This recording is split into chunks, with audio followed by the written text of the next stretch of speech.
summer as time to relax and recharge, but for me, I like to fill it with as much stuff as possible. Don't get me wrong, I still love to relax, but I like to relax while doing something else. So this summer, the summer of 2024, I spent my days reading a bunch, relaxing at my cabin, working, and then maintaining a running schedule, which helped me get to my best. So to start off, I always used reading as the hobby I wanted to do in my free time. So not a lot of people know that I would rather stay at home than talk to people. I would rather just sit on my couch with my book than talk to any person, basically.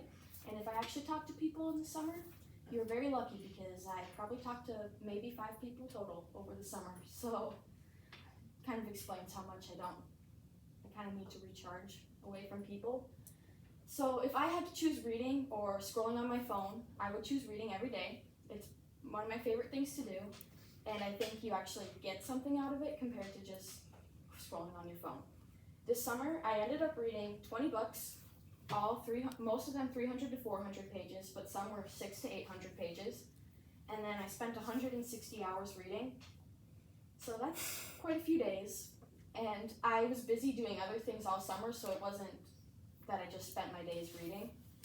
So I didn't just read all summer, I also went up to my cabin. This was the other place I did a lot of relaxing. It's about an hour away from Duluth, so it's even farther north, so 5-hour car rides to get there kind of suck, but it's worth it once you're up there. I ended up going for the 4th of July, and I ran a 5K up there, and surprisingly I ended up winning. And I was only running 2 weeks before that, so I was very proud of myself for that, and it showed my mental toughness and that if I wanted to do something, I could get it done. And it was the first 5K I did since having a stress fracture, so it was pretty monumental for me. And then, since the cabin is on a lake, we do a lot of slow tubing, as my family call it, which means we put the trolling motor in the water, and a lot of my family fishes, and I just lay on the tube with my stepmom, being pulled by the boat. It's the best time. I don't have to do anything. I can read. I can relax in the sun, obviously with sunscreen on. Don't forget the sunscreen, that's important. And along with tubing, one of my favorite memories up at the cabin this summer was tubing down the river. So I ended up doing that with my stepsister, and we were talking the whole time until we hit either a rock or a stick, then we were screaming. And it was definitely entertainment value for everybody who was behind us because we were the only ones who did that.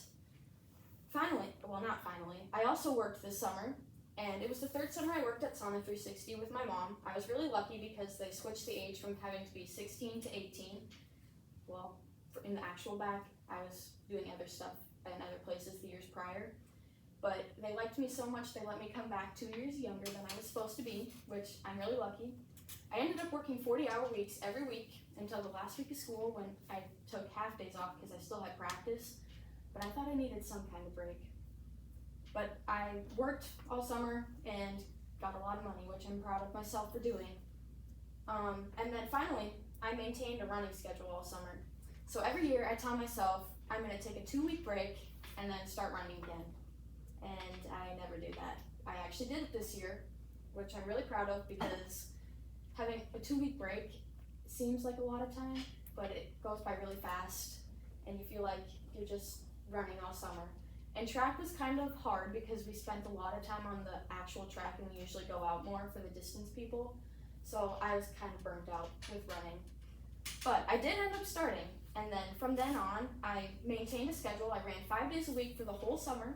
I didn't miss a single week. I did 5 days a week. I did 1 week where I did 6, but I had a race that week, so it doesn't really count. So I ran every day. Well, the 5 days, I had the weekends off. You're not going to see me running on Saturday or Sunday. So I ran all those weeks, and I kept doing that even if I didn't feel good. It was pouring. One day it was raining so hard I was drenched. I went on a 3-mile run still. It was worth it in the end because it proved that I could push myself past the limits. And my favorite run that I did this summer was with Elsa. She's on my cross-country team. It was a long run. We decided we were going to do 7.5 miles. It wasn't 7.5 miles. I can't do math. It was 8.5. So it was the hottest day in summer, basically, and we went back. We went on our run. We noticed that, we went from my house to around the lake. We noticed it was longer halfway through, and I was not very happy. We got back, and it looked like we jumped in a lake because we were so drenched in sweat. But in the end, it was probably my favorite run of the whole summer, and it was really, really fun because we just talked the whole time, and it showed that I could push myself to do hard things, even though running 8.5 miles kind of sucks sometimes. So now that I talked about what I did this summer, reading, going up to my cabin, working, and maintaining a running schedule, I realized that I pushed myself to be at my best all summer. I learned new things, and I became more aware of myself than I ever have been. So I hope I can say for the rest of my life that I will continue to push myself to be at my best. Thanks for listening to my speech.